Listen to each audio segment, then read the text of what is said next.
Satnam Waheguru JIO. ਤੁਮਰੀ ਸ਼ਰਨ ਤੁਮਾਰੀ ਆਸਾ,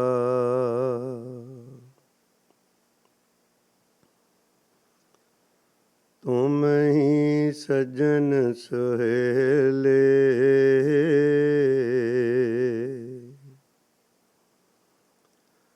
ਰਾਖੋ ਰਾਖਨ ਹਾਰ ਦਇਆਲਾ, ਨਾਨਕ ਕਰਕੇ ਗੋਲੇ।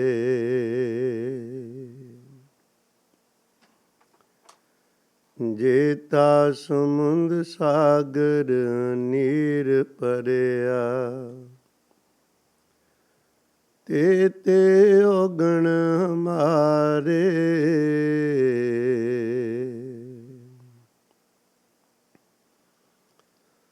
ਦਇਆ ਕਰੋ ਕਿਛ ਮੇਰੇ ਉਪਾਵੋ,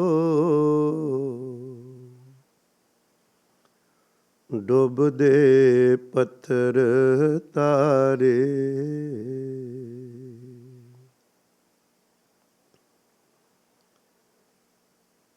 ਪਰਮ ਸਤਿਕਾਰਯੋਗ ਸਤਿਗੁਰੂ ਸਵਾਰੀ ਸਾਧ ਸੰਗਤ ਜੀਓ,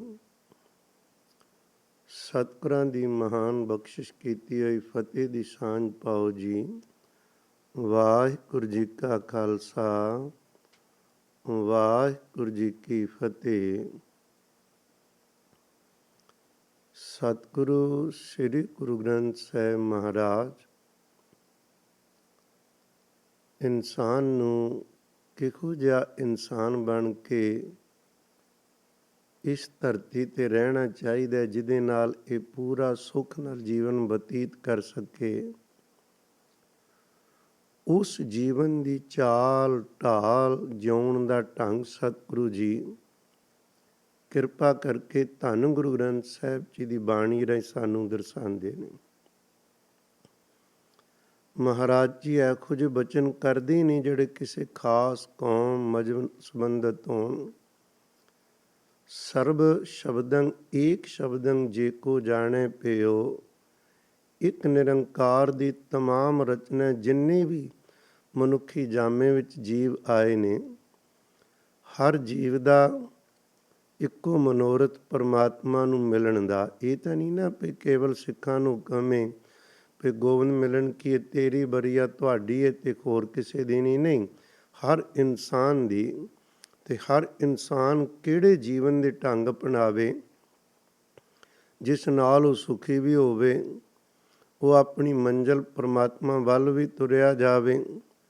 ਰਸਤੇ ਵਿੱਚ ਆਈਆਂ ਮੁਸ਼ਕਲਾਂ ਦਾ ਟਾਕਰਾ ਕਿਵੇਂ ਕਰੇ, ਜੋ ਪ੍ਰਾਪਤੀਆਂ ਹੋਣ ਉਹ ਇਹਨੂੰ ਰੋਕ ਨਾ ਲੈ।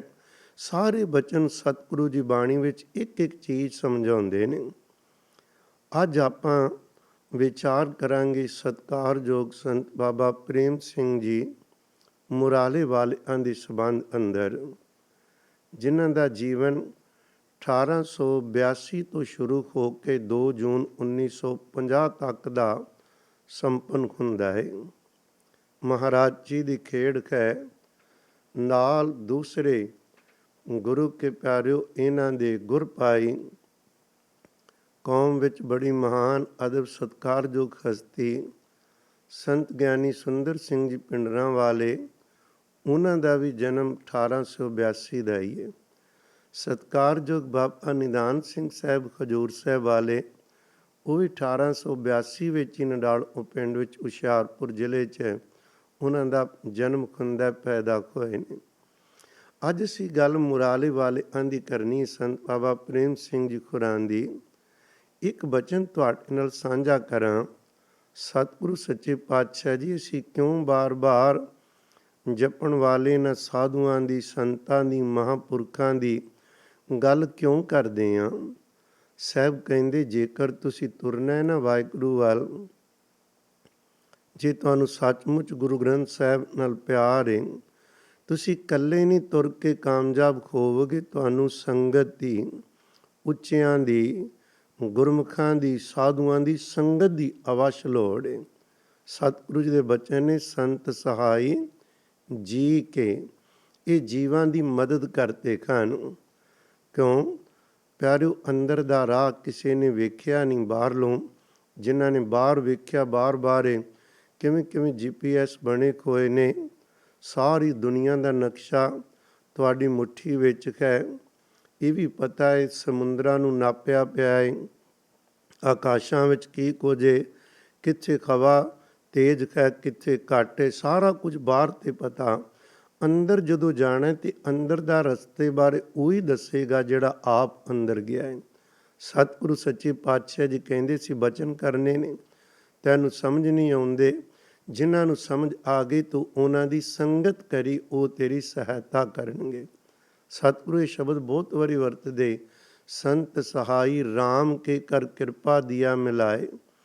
ਇੱਥੇ ਮਹਾਰਾਜ 929 ਅੰਗ ਤੱਕ ਬਚਨ ਕਰਦੇ ਨੇ, ਸੰਤ ਸਹਾਈ ਜੀ ਕੇ ਭਵਜਲ ਤਾਰਨ ਹਾਰ, ਭਵ ਸਾਗਰ ਤੋਂ ਪਾਰ ਖੋਣ ਲਈ ਉਹ ਸਹਾਇਤਾ ਕਰਦੇ ਨੇ। ਸਭ ਤੇ ਉੱਚੇ ਜਾਣੀਏ ਨਾਨਕ ਨਾਮ ਪਿਆਰ। ਮਹਾਰਾਜ ਕਹਿੰਦੇ ਦੁਨੀਆ 'ਚ ਉੱਚਿਆਂ ਦੀ ਸੰਗਤ ਕਰੋ, ਪਰ ਸਾਡੀ ਨਿਗਾਹ ਵਿੱਚ ਸਾਹਿਬ ਕਹਿੰਦੇ ਉੱਚਾ ਉਹ ਨਹੀਂ ਜਿਹਦੇ ਕੋਲ ਪੈਸਾ ਬਹੁਤ ਹੈ, ਜਿਹਦੀ ਸ਼ੋਹਰਤ ਉਸ ਦਾ ਨਾਮ ਚਮਕਾਇਆ ਉੱਚਾ ਬਹੁਤ ਲੈ ਗਈ ਹੈ। ਨਹੀਂ, ਕਹਿੰਦੇ ਸਭ ਤੋਂ ਉੱਚੇ ਉਹ ਨੇ ਜਿਨ੍ਹਾਂ ਦਾ ਅਕਾਲ ਪੁਰਖ ਦੇ ਨਾਮ ਨਾਲ ਪਿਆਰ ਪੈ ਗਿਆ ਹੈ। ਸਤਿਗੁਰੂ ਜੀ ਬੜੀ ਕਿਰਪਾ ਕਰਦੇ ਨੇ ਕਿ ਇੱਕ ਬਚਨ ਦੱਸਦੇ ਨੇ, ਕਹਿੰਦੇ ਜਿਨ ਜਾਣਿਆ ਸਈ ਤਰੇ ਸੇ ਸੂਰੇ ਸੇ ਵੀਰ। ਜਿਨ੍ਹਾਂ ਲੋਕਾਂ ਨੇ ਆਪਣੇ ਅੰਦਰ ਬੈਠੇ ਪਰਮਾਤਮਾ ਨੂੰ ਜਾਣ ਲਿਆ, ਉਹ ਆਪ ਤਰ ਗਏ। ਉਹ ਅਸਲ ਵਿੱਚ ਸੂਰਮੇ ਹਨ, ਵੀਰ ਯੋਧੇ ਹਨ। ਸਾਨੂੰ ਹੁਕਮ ਹੈ ਨਾਨਕ ਤਿੰਨ ਬਲਿਹਾਰਣ ਹੈ, ਹਰ ਜਪ ਉਤਰੇ ਤੀਰ। ਤੀਰ ਕਹਿੰਦੇ ਕਿਨਾਰਾ।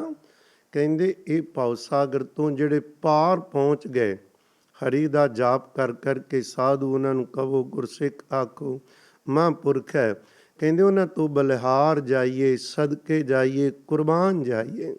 ਅਸੀਂ ਸਤਿਗੁਰੂ ਜੀ ਦਾ ਇਹ ਬਚਨ ਆਪਣੇ ਸਾਹਮਣੇ ਰੱਖ ਕੇ ਇਹਨਾਂ ਵੱਖ-ਵੱਖ ਸਤਿਪੁਰਖਾਂ ਤੋਂ ਬਲਿਹਾਰ ਸਦਕੇ ਜਾਣ ਲਈ ਹੀ ਪਿਆਰਿਓ, ਇਹ ਉਹਨਾਂ ਦੇ ਜੀਵਨ ਦੀਆਂ ਕੁਝ ਕੁ ਘਟਨਾਵਾਂ ਰਲ ਮਿਲ ਕੇ ਸਾਂਝੀਆਂ ਕਰੀ ਦੀਆਂ ਨੇ। ਤੁਹਾਡਾ ਹੁਕਮ ਹੁੰਦਾ ਹੀ ਤੁਹਾਡੇ ਨਾਲ ਸਤਿਗੁਰੂ ਦੀ ਦਿੱਤੀ ਹੋਈ ਸੂਝ ਮੁਤਾਬਕ ਉਹਨਾਂ ਵਿੱਚੋਂ ਕੁਝ ਗੁਣ ਚੁੱਕ ਕੇ ਰਲ ਮਿਲ ਕੇ ਸਾਂਝੀ ਕਰੇ ਦੇ ਨੇ, ਤਾਂ ਕਿ ਇਹਦੇ ਨਾਲ ਸਾਨੂੰ ਜੀਵਨ ਜਾਚ ਹੋਰ ਜਿਉਣੀ ਸੋਹਣੀ ਤਰ੍ਹਾਂ ਆ ਜਾਵੇ। ਅਸੀਂ ਥੜਕੀਏ ਨਾ, ਡੋਲੀਏ ਨਾ। ਅਸੀਂ ਵੀ ਜੇ ਉਹਨਾਂ ਰਾਹਾਂ 'ਤੇ ਤੁਰਨਾ ਹੀ ਤੇ ਸਾਨੂੰ ਪਹਿਲਾਂ ਹੀ ਪਤਾ ਹੋਵੇ ਇਸ ਰਾਹ 'ਤੇ ਕਿਹੜੀਆਂ ਮੁਸ਼ਕਲਾਂ ਆਉਂਦੀਆਂ, ਕਿਹੜੀਆਂ ਪ੍ਰਾਪਤੀਆਂ ਹੁੰਦੀਆਂ ਨੇ। ਤੋ ਆਪਾਂ ਗੱਲ ਕਰਨ ਲੱਗੇ ਹਾਂ ਸੰਤ ਬਾਬਾ ਪ੍ਰੇਮ ਸਿੰਘ ਜੀ ਮੁਰਾਲੇ ਵਾਲਿਆਂ ਦੀ। ਪਿਆਰਿਓ, ਅਜੇ ਸਤਿਗੁਰੂ ਜੀ ਦੇ ਕੋਈ ਖੇਡ ਸੀ ਇਸ ਤਰ੍ਹਾਂ ਦੀ ਹੋਈ। ਛੋਟੇ ਸਨ, ਅਜੇ 2.5 ਮਹੀਨੇ ਦੇ, ਤੇ ਮਾਂ ਚੜ੍ਹਾਈ ਕਰ ਗਈ। ਮਾਤਾ ਜੀ ਦੇ ਸਰੀਰ ਤਿਆਗਣ ਤੋਂ ਬਾਅਦ ਕੁਝ ਸਮੇਂ ਤੋਂ ਬਾਅਦ ਪਿਤਾ ਜੀ ਨੇ ਹੋਰ ਸ਼ਾਦੀ ਕੀਤੀ। ਬਾਬਾ ਪ੍ਰੇਮ ਸਿੰਘ ਜੀ ਜਦੋਂ ਕੁਝ ਵੱਡੇ ਹੋਏ, ਕਿਉਂਕਿ ਖੋੜੀ ਦੂਨਾ ਸਿੰਘ ਸੀ ਜਨਮ, ਤੇ ਸਤਿਕਾਰਯੋਗ ਪਿਤਾ ਜੀ ਸਨ ਬਾਬਾ ਵਸਾਵਾ ਸਿੰਘ ਜੀ ਤੇ ਮਾਤਾ ਜੀ ਨਿਹਾਲ ਕੌਰ। ਇਸ ਭਾਗ ਜੋੜੇ ਦੇ ਪੁੱਤਰ ਨੂੰ ਸੰਗਤ ਮਿਲ ਗਈ ਬਾਬਾ ਬਿਸ਼ਨ ਸਿੰਘ ਜੀ ਮੁਰਾਲੇ ਵਾਲਿਆਂ ਦੀ। ਉਹਨਾਂ ਦਾ ਜ਼ਿਕਰ ਆਪਾਂ ਗਾਏ ਬਗਾਏ ਕਰਦੇ ਰਹਿੰਦੇ ਹਾਂ। ਉੱਚ ਕੋਟੀ ਦੇ ਮਹਾਂਪੁਰਸ਼ਾਂ ਨੂੰ ਬਖਸ਼ੀ ਹੋਈ ਰੂਹ, ਕਿਉਂਕਿ ਉਹਨਾਂ ਦਾ ਕਰਮ ਸੀ। ਆਪਾਂ ਪਹਿਲਾਂ ਵੀ ਵਿਚਾਰਿਆ ਸੀ ਸੰਤ ਬਾਬਾ ਸੁੰਦਰ ਸਿੰਘ ਜੀ ਪਿੰਡਰਾਂ ਵਾਲਿਆਂ ਦੇ ਸੰਬੰਧ ਵਿੱਚ ਜਦੋਂ ਬਚਨ ਕਰਦੇ ਸੀ, ਕਿਉਂਕਿ ਬਾਬਾ ਬਿਸ਼ਨ ਸਿੰਘ ਜੀ ਦੇ ਅਨੇਕਾਂ ਵਿਦਿਆਰਥੀਆਂ 'ਚੋਂ 3 ਵਿਦਿਆਰਥੀ ਇਹ ਨੇ ਜਿਨ੍ਹਾਂ ਦੇ ਹਿੱਸੇ ਕੌਮ ਦੀ ਵੱਡੀ ਸੇਵਾ ਸਤਿਗੁਰੂ ਜੀ ਨੇ ਪਾਈ। ਇੱਕ ਹਨ ਸਤਿਕਾਰਯੋਗ ਸੰਤ ਪ੍ਰੇਮ ਸਿੰਘ ਜੀ, ਜਿਨ੍ਹਾਂ ਨੂੰ ਮੁਰਾਲੇ ਵਾਲੇ ਆਪਾਂ ਕਹਿੰਦੇ ਹਾਂ। ਦੂਸਰੇ ਸੰਤ ਗਿਆਨੀ ਸੁੰਦਰ ਸਿੰਘ ਜੀ, ਜਿਨ੍ਹਾਂ ਨੂੰ ਪਿੰਡਰਾਂ ਪਿੰਡ ਹੋਣ ਕਾਰਨ ਪਿੰਡਰਾਂ ਵਾਲੇ ਆਖਦੇ ਹਾਂ। ਇਸੇ ਤਰ੍ਹਾਂ ਹੀ ਗੁਰੂ ਕੇ ਪਿਆਰਿਓ ਤੀਸਰੇ ਸੰਤ ਹੋਏ ਭਗਤ ਸਿੰਘ ਜੀ। ਠੱਠੇ ਟਿੱਬੇ ਤੋਂ ਕਹਿਣ ਤੋਂ ਮੁਰਾਦ ਸਾਰਿਆਂ ਨੇ ਜਿਨ੍ਹਾਂ ਨੇ ਉਹਨਾਂ ਨੇ ਕੀਰਤਨ ਦੀ ਜਿਹੜੀ ਸੇਵਾ ਬਹੁਤ ਨਿਭਾਈ, ਬਹੁਤ ਕੀਰਤਨੀਏ ਪੈਦਾ ਕੀਤੇ।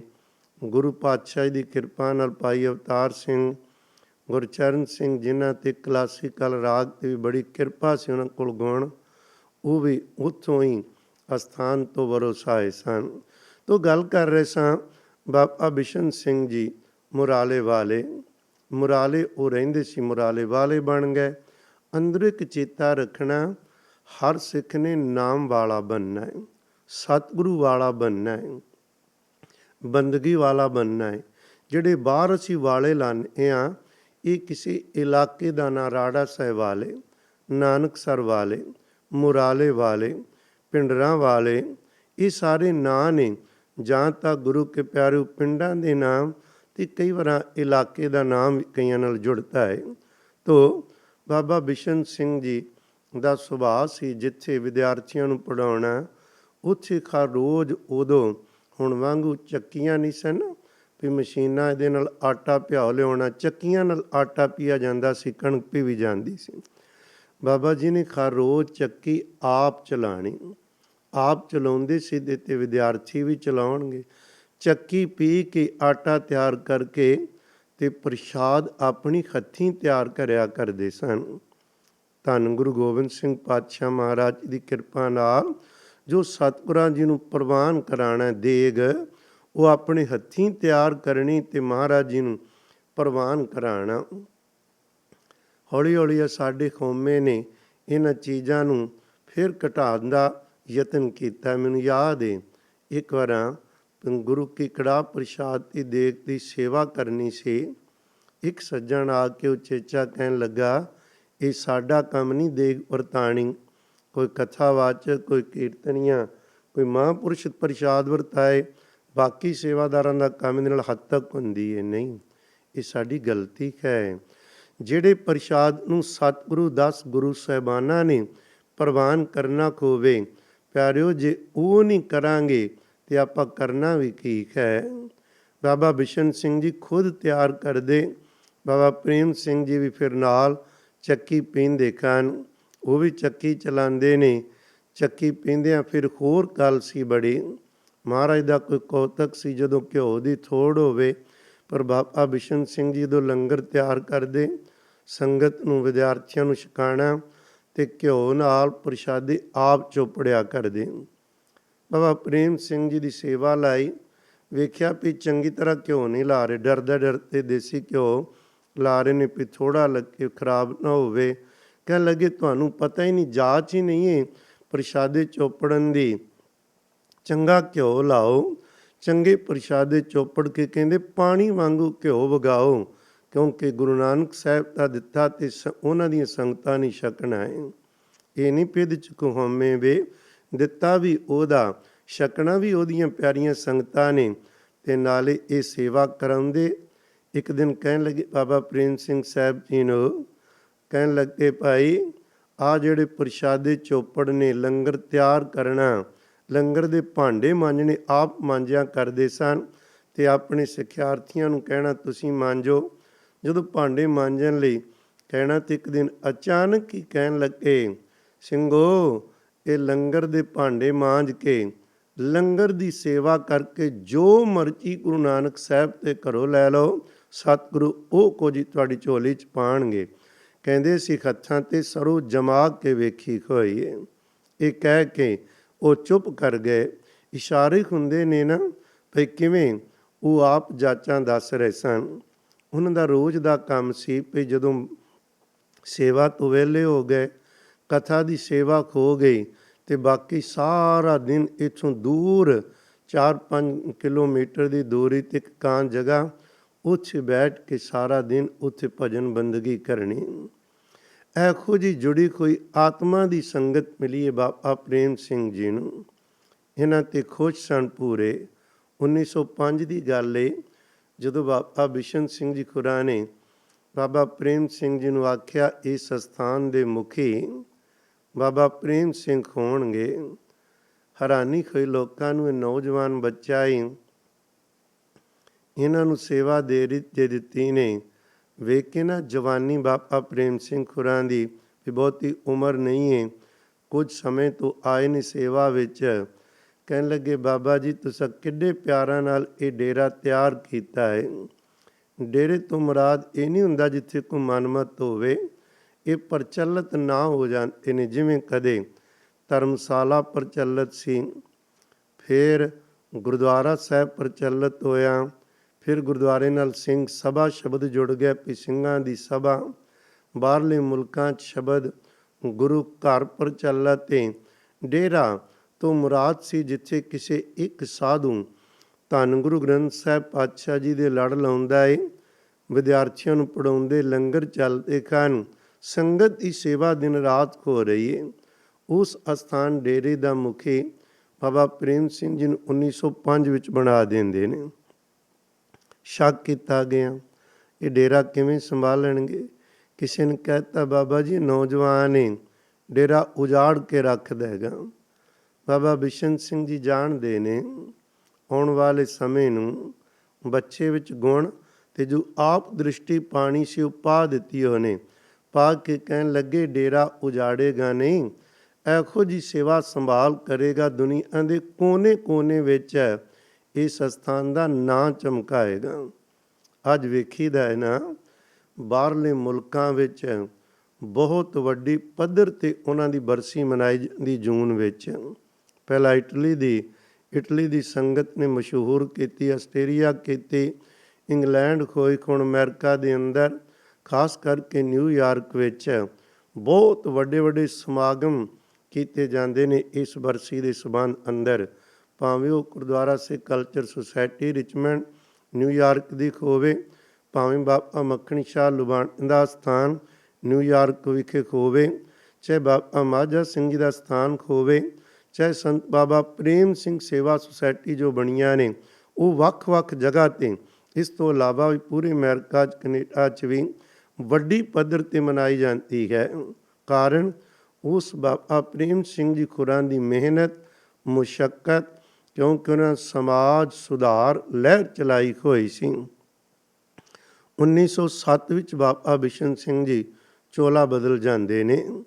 1907 ਤੋਂ ਲੈ ਕੇ 1950 ਤੱਕ ਲਗਾਤਾਰ ਉਸ ਸਥਾਨ ਦੇ ਮੁਖੀ ਬਣ ਕੇ ਸੇਵਾ ਸ਼ੁਰੂ ਕੀਤੀ ਹੈ। ਕਿਉਂਕਿ ਇਹ ਨਾ ਕਿਸੇ ਨਾਲ ਤੁਲਨਾ ਨਹੀਂ ਕਰਨੀ ਚਾਹੀਦੀ ਵੀ ਫਲਾਣੇ ਸਾਧੂ ਨੇ ਇਸ ਢੰਗ ਨਾਲ ਕੌਮ ਦੀ ਸੇਵਾ ਕੀਤੀ ਤੇ ਦੂਜਾ ਵੀ ਇਸ ਤਰ੍ਹਾਂ ਕਰੇਗਾ, ਨਹੀਂ। ਡਿਊਟੀਆਂ ਨੇ। ਗੁਲਦਸਤਾ ਫੁੱਲਾਂ ਦਾ ਬਣਦਾ ਹੀ ਤਾਂ ਹੈ ਜੇ ਹਰ ਫੁੱਲ ਦਾ ਰੰਗ ਵੱਖਰਾ ਹੋਵੇ। ਗੁਰਸਿੱਖਾਂ ਦੀ ਸੇਵਾ ਵੱਖਰੀ ਲੱਗੀ ਹੈ। ਮੈਂ ਇੱਕ ਬੇਨਤੀ ਇੱਥੇ ਜ਼ਰੂਰ ਤੁਹਾਨੂੰ ਚੇਤਾ ਕਰਾਉਂਦਾ ਰਹਿਣਾ, ਅੱਜ ਵੀ ਕਰਾਵਾਂਗਾ। ਅੰਗਰੇਜ਼ਾਂ ਨੇ ਬੁਰੀ ਤਰ੍ਹਾਂ ਇਸ ਕੌਮ ਨੂੰ ਇੱਕ ਪਾਸੇ 'ਤੇ ਪਾੜੋ ਤੇ ਰਾਜ ਕਰੋ ਦੀ ਨੀਤੀ ਅਪਣਾ ਕੇ ਪਾੜ ਦਿੱਤਾ ਸੀ। ਇਹੋ ਜਿਹੀ ਨਫ਼ਰਤ ਫੈਲਾ ਗਏ, ਹਿੰਦੂ, ਸਿੱਖ, ਮੁਸਲਮਾਨ ਤੇ ਈਸਾਈ ਲੜ ਮਰਦੇ ਸੀ। ਮਜ਼ਹਬਾਂ ਦੇ ਨਾਂ 'ਤੇ ਲੜਾਈ ਅੰਗਰੇਜ਼ਾਂ ਨੇ ਖੁੱਲ੍ਹੀ ਸ਼ੁਰੂ ਕਰਾਈ ਸੀ। ਦੂਜਾ ਨੁਕਸਾਨ ਕੀਤਾ, ਧਾਰਮਿਕ ਅਸਥਾਨਾਂ 'ਤੇ ਜਿਹੜੇ ਲੋਕ ਰਹਿੰਦੇ ਸੀ ਉਹਨਾਂ ਨੂੰ ਖਰੀਦ ਕੇ ਉਹਨਾਂ ਤੋਂ ਮਨਮਤ ਤੇ ਉਹਨਾਂ ਤੋਂ ਨਸ਼ੇ ਆਦਿਕ ਸ਼ੁਰੂ ਕਰਵਾਏ। ਇਸ ਤੋਂ ਇਲਾਵਾ ਤੀਜਾ ਹੋਰ ਜਿਹੜੇ ਔਗਣ ਫੈਲਾਏ ਸਨ, ਇਹ ਫੈਲਾ ਦਿੱਤਾ ਵੀ ਪੜ੍ਹਨ ਦੀ ਲੋੜ ਕੋਈ ਨਹੀਂ, ਪੜ੍ਹਾਈ ਵਿੱਦਿਆ ਦੀ ਲੋੜ ਨਹੀਂ ਹੈ। ਅਤੇ ਲੋਕਾਂ ਨੇ ਸੱਚਮੁੱਚ ਮੰਨ ਲਿਆ, ਇਸ ਗੱਲ ਨੂੰ ਪ੍ਰਵਾਨ ਕਰ ਲਿਆ। ਕੁੜੀਆਂ ਨੂੰ ਤਾਂ ਬਿਲਕੁਲ ਹੀ ਨਹੀਂ ਨਾ ਪੜ੍ਹਾਉਣਾ। ਅਤੇ ਜੇ ਕਿਸੇ ਜ਼ਿਮੀਂਦਾਰ ਪਰਿਵਾਰ ਦੇ ਮੁੰਡੇ ਨੇ 5-4 ਅਤੇ ਜੇ ਉਹਨਾਂ 'ਚੋਂ ਪੜ੍ਹਨ ਲੱਗ ਪਏ ਅਤੇ ਸਾਰਾ ਬਲਾਦਰੀ ਕਹਿੰਦੀ ਸੀ ਜ਼ਮੀਨ ਕੌਣ ਵਾਹੇਗਾ ਜੇ ਬੱਚੇ ਪੜ੍ਹ ਗਏ ਤਾਂ। ਪੜ੍ਹਨ ਲਈ ਨਫ਼ਰਤ ਪੈਦਾ ਕਰ ਦਿੱਤੀ। ਫਿਰ ਇਸ ਤੋਂ ਇਲਾਵਾ ਇਹੋ ਜਿਹੀ ਲੁੱਟ ਮਚਾਈ ਪਏ, ਲੋਕ ਇੱਕ ਵਾਰ ਚੰਗੀ ਤਰ੍ਹਾਂ ਗਰੀਬੀ ਦੇ ਮੂੰਹ ਵਿੱਚ ਪੈ ਗਏ। ਲੋਕਾਂ ਨੂੰ ਫਿਕਰ ਹੁੰਦਾ ਸੀ ਉਹਨਾਂ ਸਮਿਆਂ ਅੰਦਰ 2 ਵਕਤ ਦੀ ਰੋਟੀ ਕਿਵੇਂ ਮਿਲੇਗੀ। ਹਾਂ, ਚੰਦ ਲੋਕ ਤਾਂ ਹਮੇਸ਼ਾ ਹੀ ਅਮੀਰ ਹੁੰਦੇ, ਉਦੋਂ ਵੀ ਰਹੇ ਜਿਨ੍ਹਾਂ ਦੇ ਘਰ ਸੋਹਣੀ ਰੋਟੀ ਪੱਕਦੀ ਸੀ। ਲੋਕਾਂ ਨੂੰ ਫਿਕਰ ਸੀ ਵੀ ਕਿਵੇਂ ਬੱਚੇ ਪਾਲਾਂਗੇ। ਉਹਦੇ ਨਾਲ ਗਿਰਾਵਟਾਂ ਬਹੁਤ ਆਈਆਂ ਆਪਣੀ ਕੌਮ 'ਚ, ਕਿਉਂਕਿ ਸਿੱਖ ਰਾਜ ਖੋਇਆ ਗਿਆ ਸੀ ਸਿੱਖਾਂ ਕੋਲੋਂ, ਅਤੇ ਸਿੱਖਾਂ ਨੂੰ ਹਰ ਤਰ੍ਹਾਂ ਨਾਲ ਜਲੀਲ ਕਰਨ ਦੇ ਇਹੋ ਜਿਹੇ ਢੰਗ ਬਣਾਏ ਸਨ। 1947 ਵਿੱਚ ਜਦੋਂ ਆਜ਼ਾਦ ਖੋ ਗਏ, ਕਿਉਂਕਿ ਸਿੱਖ ਰਾਜ ਤੇ ਖੁੱਸ ਗਿਆ ਨਾ। 1839 ਤੋਂ ਸ਼ੁਰੂ ਹੋ ਗਿਆ, 1849 ਲਾ ਲਓ। ਇਹ ਜਿਹੜਾ ਸਮਾਂ ਸੀ, ਉਸ ਤੋਂ ਬਾਅਦ 50 ਸਾਲ ਅੰਗਰੇਜ਼ਾਂ ਨੇ ਚੰਗੀ ਤਰ੍ਹਾਂ ਜਿੰਨਾ ਵੀ ਇਸ ਕੌਮ ਦੀਆਂ ਭਾਵਨਾਵਾਂ ਨੂੰ ਖਤਮ ਕਰ ਸਕਦੇ ਸਨ ਤੇ ਕੀਤਾ। 47 ਤੱਕ ਜਾ ਕੇ ਚਲੋ ਫਿਰ ਹਿੰਦੁਸਤਾਨ ਬਣਿਆ। ਮੇਰੇ ਕਹਿਣ ਤੋਂ ਮੁਰਾਦ ਸੀ ਜਦੋਂ 1900 ਸ਼ੁਰੂ ਹੁੰਦਾ ਏ, 1900 ਦਾ ਇਹ ਸਮਾਂ 1800 ਲਗਭਗ 75-80 ਤੋਂ ਸ਼ੁਰੂ ਕਰ ਲਵੋ, ਉਦੋਂ ਤੋਂ ਕੰਮ ਸ਼ੁਰੂ ਹੋ ਜਾਂਦਾ ਏ। ਇੱਕਦਮ ਬਹੁਤ ਸਾਰੇ ਮਹਾਂਪੁਰਖ ਪੈਦਾ ਹੋਏ, ਵਿਦਵਾਨ ਪੈਦਾ ਹੋਏ, ਵਿੱਚ ਜਿਹੜੇ ਜਾਗਰੂਕ ਸਨ ਗੁਰੂ ਕੇ ਸਿੱਖ। ਕਿਸੇ ਨੇ ਮਾਸਕ ਪੱਤਰ ਚਲਾਏ, ਸਕੂਲ ਖੋਲ੍ਹਣ ਵੱਲ ਤੁਰ ਪਏ, ਉਹਨਾਂ ਨੇ ਪ੍ਰਚਾਰ ਕਰਨ ਦਾ ਹਰ ਖੀਲਾ ਵਰਤਿਆ ਹੈ। ਅਤੇ ਉਹਦੇ 'ਚੋਂ ਇੱਕ ਖੀਲਾ ਜਿਹੜਾ ਬਾਬਾ ਪ੍ਰੇਮ ਸਿੰਘ ਸਾਹਿਬ ਜੀ ਦੇ ਖਿੱਸੇ ਆਇਆ, ਇਹਨਾਂ ਨੇ ਆਪਣਾ ਯੋਗਦਾਨ ਪਾਉਣਾ ਸੀ। ਇਹ ਨਹੀਂ ਕਦੇ ਭੁੱਲ ਕੇ ਕਹਿਣਾ ਚਾਹੀਦਾ। ਅਸੀਂ ਪਿਆਰ ਵਿੱਚ ਭਾਵੇਂ ਕਹਿੰਦੇ ਹਾਂ, ਪਰ ਕਈ ਵਾਰ ਦੂਸਰਿਆਂ ਨੂੰ ਗੁੱਸਾ ਲੱਗ ਜਾਂਦਾ ਹੈ। ਸਾਡੇ ਮੂੰਹੋਂ ਵੀ ਸਹਿਜ ਸੁਭਾਏ ਇਹ ਸ਼ਬਦ ਕਈ ਵਾਰ ਨਿਕਲ ਜਾਂਦੇ ਨੇ ਵੀ ਜਿਹੜਾ ਕੰਮ ਇਸ ਮਹਾਂਪੁਰਖ ਨੇ ਕੀਤਾ ਸ਼ਾਇਦ ਉੱਤਰੀ ਭਾਰਤ ਵਿੱਚ ਪਹਿਲੀ ਵਾਰੀ ਹੋਇਆ। ਇੱਕ ਵਾਰ ਕਿ ਸਿੰਘ ਨੇ ਗੁੱਸਾ ਵੀ ਕੀਤਾ ਸੀ, ਉਹਨੇ ਉਹ ਕਰਮ ਕਿਸੇ ਹੋਰ ਮਹਾਂਪੁਰਖ ਦੀ, ਕਿਸੇ ਵਿਦਵਾਨ ਤੋਂ ਵੇਖਿਆ ਸੀ ਵੀ ਉਹਨਾਂ ਦੀ ਵੀ ਘਾਲਣਾ ਹੈ। ਸੋ ਸੰਕੋਚ ਕਰਨਾ ਚਾਹੀਦਾ ਏ ਭਈ ਹਾਂ, ਸਾਡਾ ਜਿਸ ਵੀ ਗੁਰਮੁਖ ਨਾਲ, ਵਿਦਵਾਨ ਨਾਲ ਜਾਂ ਸਾਧੂ ਨਾਲ ਪਿਆਰ ਹੈ, ਉਹ ਬਹੁਤ ਮਹਾਨ, ਉਹਨੂੰ ਉੱਚਾ ਕਰਕੇ ਵੇਖੀਏ ਜਿੰਨਾ ਵੀ ਵੇਖੀਏ, ਪਰ ਇਸ ਤਰ੍ਹਾਂ ਦੂਸਰੇ ਦਾ ਨਿਰਾਦਰ ਕਰਨ ਦਾ ਯਤਨ ਨਾ ਕਰੀਏ। ਇਹ ਨਾ ਲੱਗੇ ਕਿਸੇ ਨੂੰ ਭਈ ਇੱਕ ਨੂੰ ਮਾੜਾ ਕਹਿ ਕੇ ਤੇ ਦੂਸਰੇ ਨੂੰ ਚੰਗਾ ਕਹਿ ਰਹੇ ਨੇ। ਆਪਣੇ ਬਾਪ ਨੂੰ ਚੰਗਾ ਹਰ ਕੋਈ ਕਵੇ, ਸਤਿਕਾਰ ਹੈ, ਪਰ ਕਿਸੇ ਦੂਸਰੇ ਬੱਚੇ ਦੇ ਬਾਪ ਨੂੰ ਨੀਵਾਂ ਵਿਖਾਉਣ ਦੀ ਯਤਨ ਜਾਂ ਸਾਡੇ ਸ਼ਬਦਾਂ 'ਚੋਂ ਕੋਈ ਇਹੋ ਜਿਹੀ ਹਵਾ ਨਾ ਖੋਵੇ ਜਾਂ ਕੋਈ ਸੁਗੰਧੀ ਨਾ ਖੋਵੇ, ਉਹਨਾਂ ਵਿੱਚੋਂ ਕੋਈ ਨਫ਼ਰਤ ਦੀ ਹਵਾ ਨਾ ਆਵੇ, ਇਹੋ ਜਿਹੀ ਭਾਵਨਾ ਉਜਾਗਰ ਨਾ ਹੋਵੇ। ਮੈਂ ਬੇਨਤੀ ਕਰ ਰਿਹਾ ਸਾਂ, ਸਤਿਕਾਰਯੋਗ ਸੰਤ ਬਾਬਾ ਪ੍ਰੇਮ ਸਿੰਘ ਜੀ ਖੁਰਾਂ ਦੇ ਖਿੱਸੇ ਜਿਹੜੀ ਦਾਤ ਸਤਿਗੁਰੂ ਜੀ ਨੇ ਪਾਈ, ਇੱਕ ਤਾਂ ਪਾਈ ਸੀ ਭਈ ਕਿਵੇਂ ਦੁਬਾਰਾ ਕੌਮ ਅੰਦਰ ਸਕੂਲ ਤੇ ਵਿੱਦਿਆ ਵੱਲ ਧਿਆਨ ਦਿਵਾਉਣਾ ਹੈ। ਸਕੂਲ ਖੋਲ੍ਹਣ ਵੱਲ ਬਹੁਤ ਵਧੇਰੇ ਬਾਬਾ ਪ੍ਰੇਮ ਸਿੰਘ ਜੀ ਖੁਰਾਂ ਨੇ ਧਿਆਨ ਦਿੱਤਾ ਸੀ। ਦੂਜਾ ਸੀ ਅੰਮ੍ਰਿਤ ਛਕਾਉਣਾ। ਤੀਸਰਾ ਸੀ ਵੀ ਜਿਹੜੀਆਂ ਸਮਾਜ ਵਿੱਚ ਕੁਰੀਤੀਆਂ ਆ ਗਈਆਂ ਨੇ, ਉਹਨਾਂ ਕੁਰੀਤੀਆਂ ਨੂੰ ਦੂਰ ਕਰਕੇ ਸਿੱਖੀ ਦ੍ਰਿੜ ਕਿਵੇਂ ਕਰਾਉਣੀ ਹੈ। ਆਪਾਂ ਜਰਾ ਵੇਖਦੇ ਹਨ 3-4 ਚੀਜ਼ਾਂ 'ਚ, ਕਿਉਂਕਿ ਲੋਕਾਂ ਦਾ ਸਤਿਗੁਰੂ ਗੁਰੂ ਗ੍ਰੰਥ ਸਾਹਿਬ ਪਾਤਸ਼ਾਹ ਨਾਲੋਂ ਵਿਸ਼ਵਾਸ ਕਿੰਨਾ ਕਮਜ਼ੋਰ ਕਰ ਦਿੱਤਾ ਸੀ। ਸੋਚੋ ਜਰਾ, ਕਿੱਥੇ ਤੇ ਮਹਾਰਾਜਾ ਰਣਜੀਤ ਸਿੰਘ ਸਾਹਿਬ ਕੁਛ ਵੀ ਕਰਦਾ ਹੋਵੇ ਤਾਂ ਉਸ ਤੋਂ ਪਹਿਲਾਂ ਗੁਰੂ ਰਾਮਦਾਸ ਪਿਤਾ ਮਹਾਰਾਜ ਜੀ ਦੇ ਚਰਨਾਂ 'ਚ ਨਤਮਸਤਕ ਹੁੰਦਾ ਹੈ। ਸਿੱਖ ਜਿਹੜੇ ਭਾਵੇਂ ਕਵੀ ਸੰਤੋਖ ਸਿੰਘ ਇਤਿਹਾਸ ਲਿਖਦਾ ਹੈ ਅਤੇ ਸਤਿਗੁਰੂ ਜੀ ਨੂੰ ਭੇਟ ਕਰਦਾ, ਸਿੱਖਾਂ ਦੇ ਜੀਵਨ ਪਰੇ ਤੋਂ ਪਰੇ ਇੰਨਾ ਇਹੋ ਜਿਹਾ ਪ੍ਰਚਾਰ ਕੀਤਾ ਭਈ ਸਿੱਖ ਲਾਵਾਂ ਗੁਰੂ ਗ੍ਰੰਥ ਸਾਹਿਬ ਦੇ ਦੁਆਲੇ ਲੈਣੀਆਂ ਭੁੱਲ ਗਏ, ਵੇਦੀ ਦੁਆਲੇ ਲੈਣ ਲੱਗ ਪਏ। ਅੱਗ ਦੁਆਲੇ ਉਹਨਾਂ ਨੇ ਲਾਵਾਂ ਲੈਣੀਆਂ ਸ਼ੁਰੂ ਕਰ ਦਿੱਤੀਆਂ। ਹੁੱਕੇ ਆ ਗਏ ਕਈ ਘਰਾਂ 'ਚ, ਘੱਗਰੇ ਆ ਗਏ, ਲਿਬਾਸ ਬਦਲ ਗਏ, ਸਾਰੇ ਦੇ ਸਾਰੇ ਦਾਜ ਦਾ ਰਿਵਾਜ ਬਹੁਤ ਪੈ ਗਿਆ ਵੀ ਦਾਜ ਖੂਬ ਲਵੋ। ਕਿੱਥੇ ਸਾਡਾ ਪੁਰਾਣਾ ਇਤਿਹਾਸ ਹੀ ਕਹਿੰਦੇ ਸੀ ਬੱਚੀ ਉਸ ਕਰ ਦੇਣੀ ਜਿੱਥੇ ਅਕਾਲ ਪੁਰਖ ਦੀ ਸਿੱਖੀ ਹੋਵੇ। ਅੰਗਰੇਜ਼ਾਂ ਨੇ ਇਹੋ ਜਿਹੀ ਮਨਮਤ ਚਲਾਈ ਵੀ ਪੈਸਾ ਵੇਖੋ ਕਿੱਥੇ ਵੱਧ ਤੋਂ ਵੱਧ ਕੇਵਲ ਕੁਰੀਤੀਆਂ ਸਨ। ਸਾਰੇ ਸਾਧੂਆਂ ਨੇ, ਸਿੰਘ ਸਭਾ ਲਹਿਰ ਨੇ, ਪ੍ਰੋਫੈਸਰ ਗੁਰਮੁਖ ਸਿੰਘ, ਭਾਈ ਵੀਰ ਸਿੰਘ, ਕਲਮ ਚਲਾ ਕੇ ਸਾਰਿਆਂ ਨੇ ਆਪੋ ਆਪਣੇ ਯਤਨ ਕੀਤੇ ਨੇ। ਉਹਨਾਂ ਵਿੱਚ ਬਾਬਾ ਪ੍ਰੇਮ ਸਿੰਘ ਖੁਰਾ ਨੇ ਜਦੋਂ ਇਹ ਸ਼ੁਰੂ ਕੀਤਾ, ਇੱਕ ਹੋਰ ਬੜੀ ਭੈੜੀ ਆਦਤ, ਇਹ ਤਾਂ ਅਸੀਂ ਵੀ ਵੇਖੀ, ਆਪਣੇ ਵੀ ਬਚਪਨ ਵਿੱਚ ਲੋਕ ਡੋਲੀਆਂ ਖੜਾਉਂਦੇ ਹੁੰਦੇ ਸੀ। ਡੋਲੀਆਂ, ਮੈਂ ਬਾਬਾ ਵਡਭਾਗ ਸਿੰਘ ਤੋਂ ਦਾ ਚੇਲਾ ਵਾਂ ਜਾਂ ਇਸ ਤਰ੍ਹਾਂ ਹੋਰ ਪਿੰਡਾਂ ਵਿੱਚ ਜਾਣਾ, ਕਿਸੇ ਨੇ ਆਗੂ ਬਣ ਕੇ ਬੀਬੀਆਂ ਨੂੰ ਲੈ ਆਉਣਾ, ਉਹਨਾਂ ਵਾਲ ਖੋਲ੍ਹ ਲੈਣੇ ਅਤੇ ਵਾਲ ਘੁਮਾਉਣੇ, ਅਤੇ ਉਹ ਕਹਿੰਦੇ ਵਾਲ ਘੁਮਾਓ, ਮੰਤਰ ਪੜਾਂਗੇ ਅਤੇ ਉਹਨੂੰ ਕੌਣ ਚੰਬੜਿਆ ਹੋਇਆ ਉਹ ਬੋਲੇਗਾ। ਉਹਨਾਂ ਨੂੰ ਬੁਲਾ ਦੇਣਾ ਹਵਾ ਹੁਵਾ ਜੀ ਕੋਈ ਬਣਾ ਕੇ, ਫਿਰ ਉਹਦਾ ਉਪਾਓ ਕਿ ਪੈਸਾ ਦਿਓ ਅਤੇ ਡੋਲ ਇਹ ਜਿਹੜੀ ਬਲਾਵਾਂ ਨਿਕਲ ਜਾਣਗੀਆਂ। ਇਹੋ ਜਿਹਾ ਪਖੰਡ ਬਹੁਤ ਵਧੇਰੇ ਸੀ ਪੰਜਾਬ ਵਿੱਚ। ਹਿੰਦੁਸਤਾਨ ਵਿੱਚ ਹੀ ਆਪਾਂ ਨੂੰ ਪੰਜਾਬ ਹਰਿਆਣੇ ਦਾ ਪਤਾ ਹੈ, ਜਿੱਥੇ ਵਾਹ ਪੈਂਦੇ ਨੇ ਭਾਵੇਂ ਯੂਪੀ ਹੋਵੇ। ਇਹੋ ਜਿਹੀ ਜਿੱਥੇ ਵੀ ਰਹਿੰਦੇ ਸਨ ਮਨ ਮਤ ਬਹੁਤ ਆ ਚੁੱਕੀ ਸੀ। ਤਾਂ ਉਹਦੇ ਲਈ ਯਤਨ ਸਨ ਬੜੇ ਪ੍ਰਾਰੰਭ ਕੀਤੇ ਹੋਏ। ਇੱਕ ਵਾਰ ਇਹੋ ਹੀ ਕੰਮ ਹੋਇਆ, ਬਜ਼ੁਰਗਵਾਲ ਗਏ ਬਾਬਾ ਪ੍ਰੇਮ ਸਿੰਘ ਜੀ।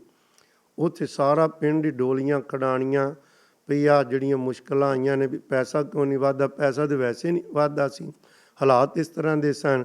ਸਾਨੂੰ ਕਿਸੇ ਨੇ ਕੁਝ ਕੀਤਾ ਹੋਏਗਾ, ਕੀਤਾ ਕਿੰਨੇ ਵੀ ਵੇਖਣ ਲਈ ਡੋਲੀ ਖੜਾਓ, ਉਹਦੇ 'ਚੋਂ ਬੋਲੇਗਾ ਵੀ ਫਲਾਣਾ ਚੰਬੜਿਆ।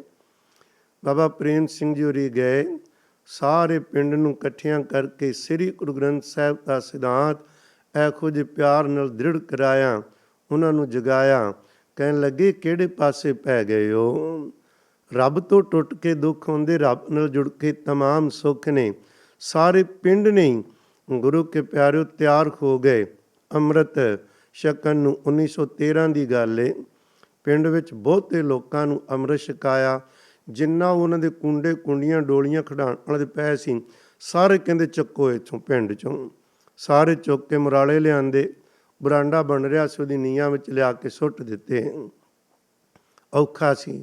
ਲੋਕਾਂ ਦੀ ਜਿੱਥੇ ਭਾਵਨਾ ਬਣੀ ਹੋਵੇ ਉਹਨੂੰ ਤੋੜ ਕੇ ਉਹਦੇ ਲਈ ਇੱਕ ਨਵੀਂ ਲੀਹ ਪਾਣੀ ਔਖਾ ਕੰਮ ਹੁੰਦਾ, ਲੋਕਾਂ ਨੂੰ ਛੇਤੀ ਹਜਮ ਨਹੀਂ ਹੁੰਦੀ। ਪਰ ਕਮਾਈ ਵਾਲਿਆਂ ਦੇ ਜ਼ੁਬਾਨ 'ਤੇ ਰੱਬ ਆਪ ਵਰਤਦਾ ਹੈ। ਇਸੇ ਕਰਕੇ ਹੀ ਗੁਰੂ ਕੇ ਪਿਆਰਿਓ ਇੱਕ ਹੋਰ ਸੀ, ਜਾਤ ਪਾਤ ਦਾ ਬਹੁਤ ਸੀ। ਜਾਤ ਪਾਤ ਭਾਵੇਂ ਹੁਣ ਵੀ ਨਹੀਂ ਗਈ, ਉਸੇ ਤਰ੍ਹਾਂ ਬਰਕਰਾਰ ਹੈ। ਪਰ ਉਦੋਂ ਜਿੰਨਾ ਕੁ ਲੋਕ ਸੰਤਾਪ ਭੋਗ ਰਹੇ ਸਨ, ਬੰਦਾ ਬੰਦੇ ਤੋਂ ਨਫ਼ਰਤ ਕਰ ਰਿਹਾ ਸੀ। ਇੱਕ ਵਾਰੀ ਇਹੋ ਜਿਹੇ ਕਰਮ ਬਣਿਆ, 243 ਚੱਕ ਸੀ, ਰਵਿਦਾਸੀਏ ਸਨ, ਉਹਨਾਂ ਨੂੰ ਨੀਵੀਂ ਜਾਤ 'ਤੇ ਕਿਹਾ ਜਾਂਦਾ। ਉਹਦੀ ਭਾਵਨਾ ਸੀ ਉਹ ਮਹਾਰਾਜ ਦੇ ਘਰ ਨਾਲ ਜੁੜਿਆ ਹੋਇਆ ਹੈ, ਭਾਵੇਂ ਅੰਮ੍ਰਿਤ ਛਕਿਆ ਹੈ, ਪਰ ਹੈ ਰਵਿਦਾਸੀਆ। ਬਾਬਾ ਪ੍ਰੇਮ ਸਿੰਘ ਜੀ ਕੋਲ ਗੱਲ ਗਈ, ਅਖੰਡ ਪਾਠ ਕਰਾਉਣਾ, ਜ਼ਰੂਰ ਕਰਾਓ, ਤੁਸੀਂ ਘਰ ਆਉਣਾ, ਜ਼ਰੂਰ ਆਵਾਂਗੇ, ਪ੍ਰਸ਼ਾਦਾ ਵੀ ਤਿਆਰ ਕਰਨਾ ਹੈ। ਕਹਿਣ ਲੱਗੇ ਸੰਗਤ ਸਦਨੀ ਹੈ, ਪਰ ਲੁਬਾਣ ਬਰਾਦਰੀ ਸਾਰੀ ਉਧਰ ਜੋ ਰਹਿ ਰਹੀ ਸੀ, ਉਹ ਕਹਿਣ ਲੱਗੇ ਸੀ ਆ ਜਾਵਾਂਗੇ ਕੀਰਤਨ ਸੁਣ, ਜੀ ਬਾਬਾ ਪ੍ਰੇਮ ਸਿੰਘ ਨੇ ਆਉਣਾ ਹੈ, ਬਚਨ ਸੁਣਨ, ਬਾਣੀ ਸੁਣਨ, ਪਰ ਪ੍ਰਸ਼ਾਦਾ ਨਹੀਂ ਛਕਣਾ। ਉਹਨੂੰ ਬੜਾ ਦੁੱਖ ਲੱਗਾ।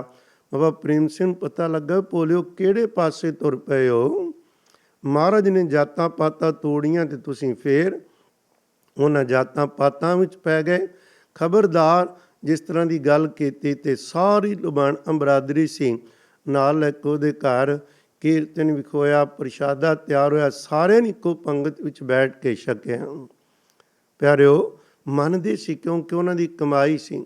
1946 ਵਿੱਚ ਖਜੂਰ ਸਾਹਿਬ ਗਏ, ਉੱਥੇ ਵੀ 2 ਪੰਗਤਾਂ ਵੱਖਰੀਆਂ ਲੱਗੀਆਂ ਹੋਈਆਂ, ਛੋਟੀਆਂ ਜਾਤਾਂ ਦੀਆਂ ਵੱਖਰੀਆਂ, ਵੱਡੀਆਂ ਦੀ। ਉੱਥੇ ਜਾ ਕੇ ਉਹਨਾਂ ਨੂੰ ਸਮਝਾਇਆ ਕਿਹੜੇ ਪਾਸੇ ਤੁਰ ਪਏ ਆ, ਉੱਥੇ ਇੱਕ ਪੰਗਤ ਕਰਾਈ। ਸੱਚਖੰਡ ਸ੍ਰੀ ਹਰਿਮੰਦਰ ਸਾਹਿਬ ਜਿਹਦੇ 4 ਦਰਵਾਜ਼ੇ 4 ਕੁੰਟਾਂ ਦੇ ਪ੍ਰਤੀਕ ਨੇ, ਪਿਆਰਿਓ ਇੱਥੇ ਵੀ ਛੋਟੀਆਂ ਜਾਤੀਆਂ ਵਾਲਿਆਂ ਦੀ ਦੇਗ ਦੀ ਅਰਦਾਸ ਨਹੀਂ ਸੀ ਕੀਤੀ ਜਾਂਦੀ। ਇਹ ਫਿਰ ਤੁਹਾਨੂੰ ਪਤਾ 1912 ਦੀ ਉੱਥੇ ਦੀਆਂ ਸਾਰੀਆਂ ਗੱਲਾਂ ਨਾ, 1912 1920 21 ਤੱਕ 23 ਤੱਕ ਕਿੰਨੀ ਸੁਧਾਰ ਲਹਿਰ ਵਿੱਚ ਸਾਰਾ ਕੁਝ ਹੋਇਆ। ਜਦੋਂ ਨੀਵੀਆਂ ਜਾਤਾਂ ਨੂੰ ਅੰਮ੍ਰਿਤ ਛਕਾਇਆ, ਬੜਾ ਰੌਲਾ ਪਿਆ ਸੀ ਵੀ ਇਹਨਾਂ ਦੀ ਅਰਦਾਸ ਨਹੀਂ ਕਰਨੀ। ਫਿਰ ਮਹਾਰਾਜ ਕੋਲ ਅਰਦਾਸ ਕਰਕੇ ਸਾਰਿਆਂ ਨੇ ਰਲ ਕੇ ਪੁਜਾਰੀਆਂ ਅਤੇ ਗੁਰਸਿੱਖਾਂ ਨੇ ਵੀ ਜੋ ਗੁਰੂ ਗ੍ਰੰਥ ਸਾਹਿਬ ਪਿਤਾ ਜੀ ਕਹਿਣਗੇ ਮੰਨਾਂਗੇ। ਹੁਕਮਨਾਮਾ ਆ ਗਿਆ ਸੀ, ਨਿਗੁਣਿਆਂ ਨੂੰ ਆਪੇ ਬਖਸ਼ ਲੈ ਭਾਈ, ਸਤਿਗੁਰ ਕੀ ਸੇਵਾ ਲਾਏ। ਫਿਰ ਪੁਜਾਰੀਆਂ ਨੂੰ ਭੱਜਣਾ ਪਿਆ, ਬਰਾਬਰ ਧਾਈ। ਮੇਰੇ ਕਹਿਣ ਤੋਂ ਮੁਰਾਦ ਕੇਵਲ ਇਹ ਨਾ ਵੇਖੀਏ ਵੀ ਸੰਤ ਬਾਬਾ ਪ੍ਰੇਮ ਸਿੰਘ ਜੀ ਲੁਬਾਣਾ ਬਰਾਦਰੀ ਨੂੰ ਜਿੱਥੇ ਉਹਨਾਂ ਨੇ ਮਦਦ ਕੀਤੀ ਤੇ ਸ਼ਾਇਦ ਕੇਵਲ ਇੱਕ ਬਰਾਦਰੀ ਤੱਕ ਸੀਮਿਤ ਰਹੇ ਨਹੀਂ, ਹਾਂ ਉਹਨਾਂ ਦੇ ਉਹਨਾਂ ਦੇ ਹਿੱਸੇ ਵਿੱਚ ਸੇਵਾ ਵੱਧ ਤੋਂ ਵੱਧ ਲੁਬਾਣਾ ਬਰਾਦਰੀ ਦੀ ਮਹਾਰਾਜ ਨੇ ਪਾਈ ਹੈ, ਸੱਚੇ ਪਾਤਸ਼ਾਹ ਜੀ ਨੇ। ਪਰ ਕੇਵਲ ਬਰਾਦਰੀ ਦੇ ਨਹੀਂ ਸੰਤ ਹੁੰਦੇ, ਕੋਈ ਵੀ ਹੋਵੇ, ਗੁਰਸਿੱਖ ਸਾਰਿਆਂ ਦਾ ਹੈ। ਜਿਹੜਾ ਉਹਦੇ ਨਾਲ ਜੁੜ ਗਿਆ, ਉਹਦੇ ਬੱਚੇ ਨੇ, ਉਹ ਕਦੇ ਕਿਸੇ ਦਾ ਖਾਸ ਨਹੀਂ ਤੇ ਕਿਸੇ ਦਾ ਆਮ ਨਹੀਂ। ਖਾਸ ਉਹਦਾ ਜਿਹੜਾ ਨਾਮ ਜਪੇਗਾ, ਸਤਿਗੁਰੂ ਦੇ ਲੜ ਪਕੜੇਗਾ, ਉਹਦੇ ਚਰਨੀ ਲੱਗੇ, ਉਹਦਾ ਖਾਸ ਹੀ ਖਾਸ, ਜਿਹੜਾ ਟੁੱਟਾ ਉਹਦਾ ਨਹੀਂ। ਤਾਂ ਮੈਂ ਬੇਨਤੀ ਕਰ ਰਿਹਾ ਸਾਂ, ਬਾਬਾ ਪ੍ਰੇਮ ਸਿੰਘ ਜੀ ਖੁਰਾਂ ਦੇ ਕਹਿਣ 'ਤੇ ਅੰਮ੍ਰਿਤ ਛਕਿਆ ਹੈ, ਉਹ ਜਾਤ ਪਾਤ ਦਾ ਜਿਹੜਾ ਤੋੜਿਆ ਹੈ।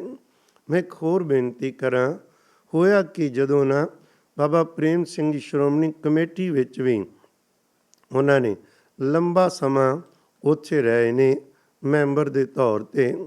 ਉਹਨਾਂ ਨੇ ਪਹਿਲਾਂ, ਕਿਉਂਕਿ 1926 ਤੋਂ 50 ਤੱਕ ਮੈਂਬਰ ਰਹੇ ਨੇ, ਪਹਿਲਾਂ ਇਲੈਕਟਿਵ ਮੈਂਬਰ ਸਨ, ਫਿਰ ਐਡਜੈਕਟਿਵ ਦੇ ਵੀ 2 ਵਾਰੀ ਮੈਂਬਰ ਬਣੇ। ਜਦੋਂ ਬਣਦੇ ਹੀ ਨੇ ਨਾ, ਉਦੋਂ ਹੀ ਉਹਨਾਂ ਨੇ ਇੱਕ ਸ਼੍ਰੋਮਣੀ ਕਮੇਟੀ ਵਿੱਚ ਮਤਾ ਪਾਸ ਕਰਵਾਇਆ ਸੀ। ਉਹਦਾ ਨਾਂ ਹੀ ਰੱਖਿਆ ਸੀ ਜਾਤ ਪਾਤ ਤੋੜੂ ਮਤਾ, ਵੀ ਜਾਤਾਂ ਪਾਤਾਂ ਬਹੁਤ ਕੌਮ 'ਚ ਆ ਗਈਆਂ, ਇਹਨਾਂ ਨੂੰ ਮਤਾ ਪਾਸ ਕਰੋ ਵੀ ਕੋਈ ਵੀ। 1927 ਦੀ ਗੱਲ ਹੈ ਵੀ ਇਹ ਮਤਾ ਪਾਇਆ ਅਤੇ ਫਿਰ ਉਹਦਾ ਪ੍ਰਚਾਰ ਵੀ ਕੀਤਾ। ਬਹੁਤ ਵਾਰੀ ਮਤੇ ਪਾਸ ਹੁੰਦੇ ਨੇ ਕੇਵਲ ਕਾਗਜ਼ਾਂ 'ਚ, ਪ੍ਰੈਕਟੀਕਲ ਅਮਲੀ ਤੌਰ 'ਤੇ ਨਹੀਂ ਉਹਦੇ 'ਤੇ ਅਮਲ ਕੀਤਾ ਜਾਂਦਾ। ਪਰ ਜਿਨ੍ਹਾਂ ਦੇ ਅੰਦਰ ਦਰਦ ਹੋਵੇ ਉਹ ਤੁਰ ਪੈਂਦੇ ਨੇ ਸੱਚਮੁੱਚ ਹੀ ਉਧਰ ਨੂੰ। ਥੋੜ੍ਹੀ ਪਖੜੇ ਵਾਲੀ ਪਿੰਡ ਸੀ, ਇੱਕ ਵਾਰ ਬਾਬਾ ਪ੍ਰੇਮ ਸਿੰਘ ਜੀ ਉੱਥੇ ਗਏ, ਅਤੇ ਉੱਥੇ ਜਦੋਂ ਜਾਣਾ ਹੈ ਅਤੇ ਉੱਥੇ ਪਹੁੰਚ ਕੇ ਜਦੋਂ ਸਾਰਿਆਂ ਨੂੰ ਪ੍ਰੇਰਨਾ ਕੀਤੀ ਭਈ ਤੁਸੀਂ ਅੰਮ੍ਰਿਤ ਛਕਣਾ। 1-2 ਪਰਿਵਾਰ ਨੇ ਕਿਹਾ ਜੀ ਅਸੀਂ ਤਾਂ ਛਕਾਂਗੇ ਜੇ ਸਾਡੇ ਘਰ ਤੁਸੀਂ ਪ੍ਰਸ਼ਾਦਾ ਛਕੋਗੇ। ਬਾਬਾ ਜੀ ਕਹਿਣ ਲੱਗੇ ਜ਼ਰੂਰ, ਤੁਸੀਂ ਜੇ ਇਹੀ ਗੱਲ ਅਸੀਂ ਸਾਰੇ ਘਰਾਂ 'ਚ ਪ੍ਰਸ਼ਾਦਾ ਛਕਾਂਗੇ ਤੁਸੀਂ ਫਿਰ ਅੰਮ੍ਰਿਤ ਛਕੋ। ਸਾਰਾ ਪਿੰਡ ਹੀ ਤਿਆਰ ਹੋ ਗਿਆ ਸੀ। ਇੱਕਦਮ ਇਹ ਮਾਹੌਲ ਹੁੰਦਾ ਸੀ, ਤੁਹਾਨੂੰ ਲੱਗੇਗਾ ਸਾਰਾ ਪਿੰਡ ਕਿਵੇਂ ਤਿਆਰ ਹੋ ਜਾਂਦਾ। ਸਾਰੇ ਤੋਂ ਭਾਵੇਂ ਜੇ 80-90% ਵੀ ਲੋਕ ਅੰਮ੍ਰਿਤ ਛਕਦੇ ਨੇ ਅਤੇ ਪਿੰਡ ਸਾਰਾ ਹੈ। ਬਾਬਾ ਅਤਰ ਸਿੰਘ ਜੀ ਮਸਤੂਆਣੇ ਵਾਲਿਆਂ ਨੇ ਕੀਤਾ ਸੀ। ਇੱਕ ਜਗ੍ਹਾ ਗਏ, ਉੱਥੇ ਅੰਮ੍ਰਿਤ ਸੰਚਾਰ ਹੋਇਆ, 2-3 ਦਿਨ ਦੇ ਦੀਵਾਨ ਸਨ। 100 ਪ੍ਰਾਣੀ ਨੇ ਅੰਮ੍ਰਿਤ ਛਕਿਆ। ਬਾਬਾ ਜੀ ਤੁਰਨ ਲੱਗੇ ਅਤੇ ਪ੍ਰੇਮੀਆਂ ਨੇ ਬੇਨਤੀ ਕੀਤੀ ਜੀ ਕੁਛ ਦਿਨ ਹੋਰ ਇੱਥੇ ਸਾਨੂੰ ਦਰਸ਼ਨ ਦਿਓ, ਦੀਵਾਨ ਲਾਓ, ਭਲਾ ਹੋ ਰਿਹਾ। ਸਾਧੂ ਜਾਣਦੇ ਨੇ ਵੀ ਲੋਹਾ ਗਰਮ ਹੈ, ਉਸ ਦਾ ਕਿਵੇਂ ਉਸ 'ਤੇ ਸੱਟ ਮਾਰ ਕੇ ਇਹਨਾਂ ਨੂੰ ਸਤਿਗੁਰੂ ਦੇ ਲੜ ਲਾਉਣਾ। ਸਵਾਰਥੀ ਲੋਕ ਤਾਂ ਆਪਣੇ ਸਵਾਰਥ ਲਈ ਸੱਟ ਮਾਰਦੇ ਨੇ ਨਾ, ਪੂਰਿਆਂ ਦਾ ਸਾਧੂਆਂ ਦਾ ਸਵਾਰਥ ਹੁੰਦਾ ਹੈ ਅੰਮ੍ਰਿਤ ਛਕਣ ਲੋਕ ਵੱਧ ਤੋਂ ਵੱਧ, ਭਲਾ ਹੋਵੇ ਮਹਾਰਾਜ ਨਾਲ ਜੁੜਨ। ਅਤੇ ਬਾਬਾ ਜੀ ਕਹਿਣ ਲੱਗੇ ਸੀ ਇੱਕ ਸ਼ਰਤ 'ਤੇ ਰਵਾਂਗੇ, ਜੇ ਰੋਜ਼ ਪਿੰਡ 'ਚੋਂ 100 ਪ੍ਰਾਣੀ ਅੰਮ੍ਰਿਤ ਛਕੇਗਾ। ਕਹਿਣ ਲੱਗੇ ਸਾਨੂੰ ਪ੍ਰਵਾਨ। ਸਾਰਾ ਪਿੰਡ ਤਿਆਰ, 5 ਦਿਨ ਰਹੇ, ਰੋਜ਼ 100 ਬੰਦਾ ਅੰਮ੍ਰਿਤ ਛਕਦਾ ਸੀ। 500 ਪ੍ਰਾਣੀਆਂ ਨੇ ਅੰਮ੍ਰਿਤਪਾਨ ਕੀਤਾ। ਪਖੜੇ ਵਾਲੀ ਪਿੰਡ ਵਿੱਚ ਇਸੇ ਤਰ੍ਹਾਂ ਹੀ ਬਾਬਾ ਪ੍ਰੇਮ ਸਿੰਘ ਸਾਹਿਬ ਜੀ ਨੇ ਵੀ ਜਦੋਂ ਬਚਨ ਕੀਤੇ ਅਤੇ ਪੂਰਾ ਪਿੰਡ ਹੀ ਤਿਆਰ ਹੋ ਗਿਆ ਵੀ ਪ੍ਰਸ਼ਾਦ ਛਕੋਗੇ ਅਤੇ ਅਸੀਂ ਅੰਮ੍ਰਿਤ ਛਕਾਂਗੇ। ਮਤਲਬ ਪਿਆਰਿਓ, ਸਤਿਗੁਰੂ ਜੀ ਨਾਲ ਜੀਵਨ ਨਾਲ ਕਿੰਨਾ ਪਿਆਰ, ਮਹਾਰਾਜ ਜੀ ਨੇ ਕਿਰਪਾ ਕੀਤੀ। ਇੱਕ ਮੈਂ ਹੋਰ ਬੇਨਤੀ ਕਰਾਂ, ਬਾਬਾ ਪ੍ਰੇਮ ਸਿੰਘ ਜੀ ਨੇ ਪਹਿਲਾਂ ਕੀਰਤਨ ਸਿੱਖਿਆ ਸੀ। ਕਹਿੰਦੇ ਸੀ ਮੇਰੀ ਆਵਾਜ਼ ਮੋਟੀ ਜੀ ਕੌਣ ਸੁਣੇਗਾ। ਬਾਬਾ ਬਿਸ਼ਨ ਸਿੰਘ ਜੀ ਕਹਿੰਦੇ ਜਦੋਂ ਬੰਦਗੀ ਕਰੇਗਾ ਫਿਰ ਆਵਾਜ਼ ਮੋਟੀ ਅਤੇ ਪਤਲੀ ਦਾ ਨਹੀਂ ਸਵਾਲ, ਫਿਰ ਉਹ ਬੰਦਗੀ ਦਾ ਪ੍ਰਤਾਪ ਹੀ ਬੋਲਦਾ ਅਤੇ ਸੰਗਤਾਂ ਲਾਖਾ ਲੈਂਦੀਆਂ ਨੇ। ਭਾਈ ਕਾਹਨ ਸਿੰਘ ਨਾਭਾ ਵੀ ਕੀਰਤਨ ਕਰ ਲੈਂਦੇ ਸੀ। ਸਰਦਾਰ ਜੱਸਾ ਸਿੰਘ ਆਹਲੂਵਾਲੀਆ ਵੀ ਕੀਰਤਨ ਕਰ ਲੈਂਦੇ ਸੀ। ਭਾਈ ਕਾਹਨ ਸਿੰਘ ਨਾਭਾ ਤੇ ਘੋੜ ਸਵਾਰੀ ਵੀ ਕਰਦੇ ਸਨ, ਸ਼ਸਤਰ ਵੀ ਚਲਾਣੇ ਜਾਣਦੇ ਸੀ। ਬਾਬਾ ਪ੍ਰੇਮ ਸਿੰਘ ਸਾਹਿਬ ਜੀ ਨੇ ਵੀ ਇਸੇ ਤਰ੍ਹਾਂ ਕੀਰਤਨ ਵੀ ਕਰ ਲੈਂਦੇ ਸੀ।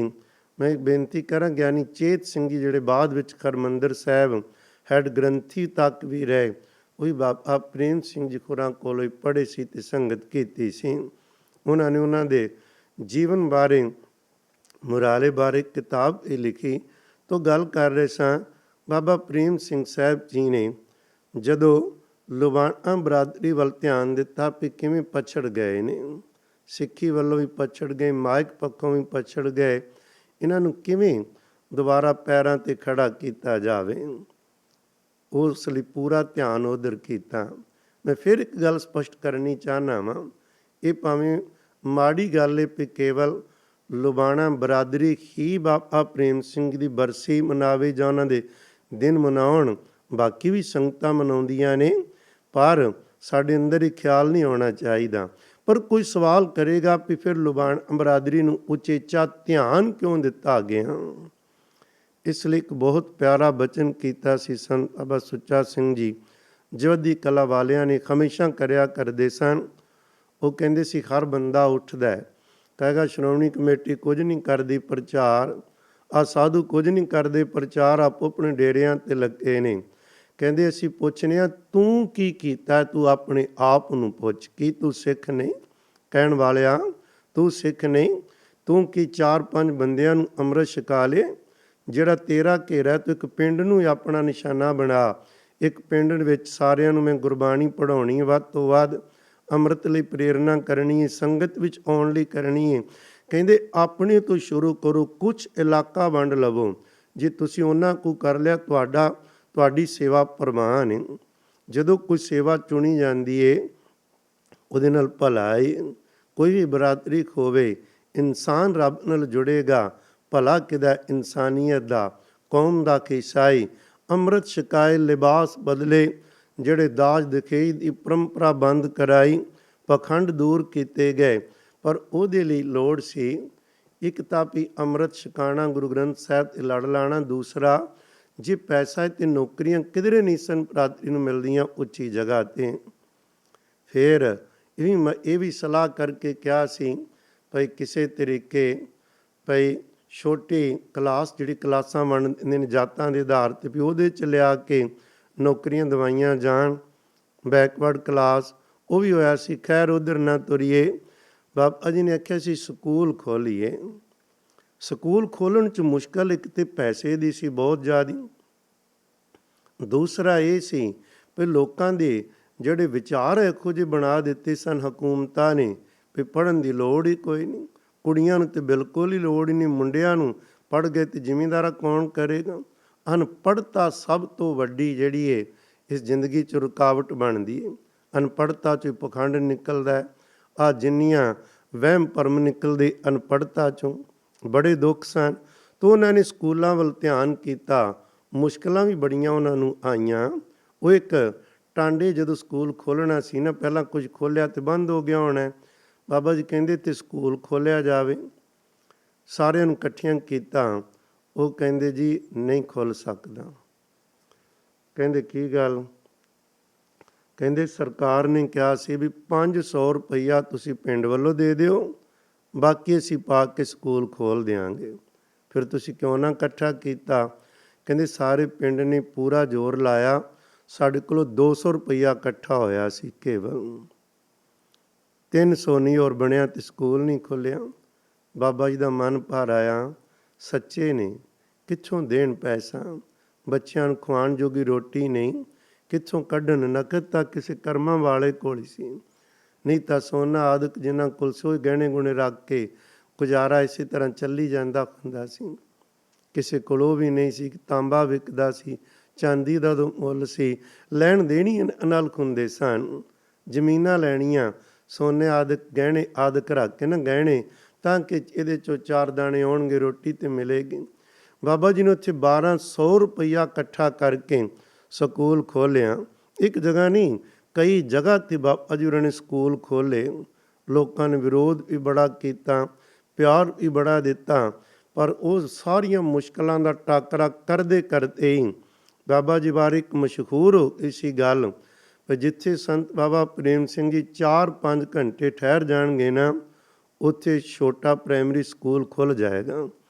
ਜਿੱਥੇ ਬਾਬਾ ਜੀ ਕੇਵਲ ਇੱਕ ਰਾਤ ਰਹਿ ਜਾਣ, ਕਹਿੰਦੇ ਭਈ ਉਹਨਾਂ ਲਈ ਜੋ ਉਹਨਾਂ ਨੇ ਸੇਵਾ ਕੀਤੀ ਉਹਦੇ ਵਾਸਤੇ ਹੀ, ਉਹਦੇ 'ਚੋਂ ਹੀ ਇਹ ਗੱਲਾਂ ਨਿਕਲੀਆਂ ਸਨ। ਉਹ ਕਹਿੰਦੇ ਜਿੱਥੇ 4-5 ਘੰਟੇ ਰਹਿ ਜਾਣ, ਉੱਥੇ ਕੋਈ ਨਾ ਕੋਈ ਗੁਰੂ ਘਰ ਅਤੇ ਉੱਥੋਂ ਦੀ ਪੜ੍ਹਾਈ ਸ਼ੁਰੂ ਹੋ ਜਾਏਗੀ। ਜੇ ਇੱਕ ਰਾਤ ਰਹਿ ਜਾਣ ਅਤੇ ਕਹਿੰਦੇ ਫਿਰ ਸਕੂਲ ਖੁੱਲ੍ਹ ਜਾਏਗਾ।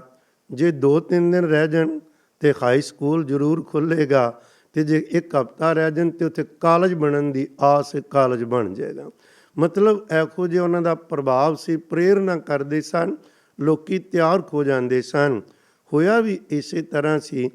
ਉੱਥੋਂ ਹੀ ਫਿਰ ਪੜ੍ਹ ਕੇ ਪਹਿਲਾਂ ਮਿਲਟਰੀ ਵਿੱਚ ਬਰਾਦਰੀ ਨੂੰ ਖਾਸ ਕਰਕੇ ਨੌਕਰੀਆਂ ਦਵਾਈਆਂ।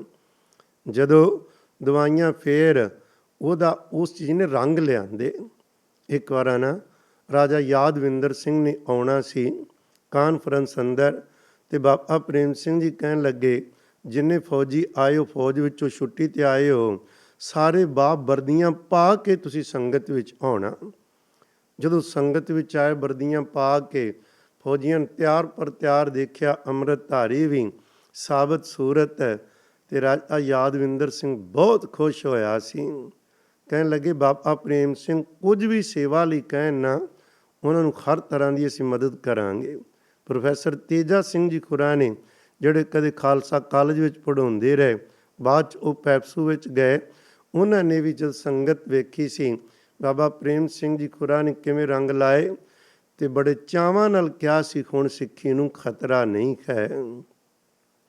ਹੁਣ ਕਿਉਂਕਿ ਬਿਲਕੁਲ ਹੀ ਤਬਾਹ ਕਰਨ ਵੱਲ ਤੁਰ ਪਏ ਸੀ, ਇਹੋ ਜਿਹੇ ਹਾਲਾਤ ਸਿੱਖੀ ਦੇ ਬਣਾ ਦਿੱਤੇ ਗਏ ਸਨ।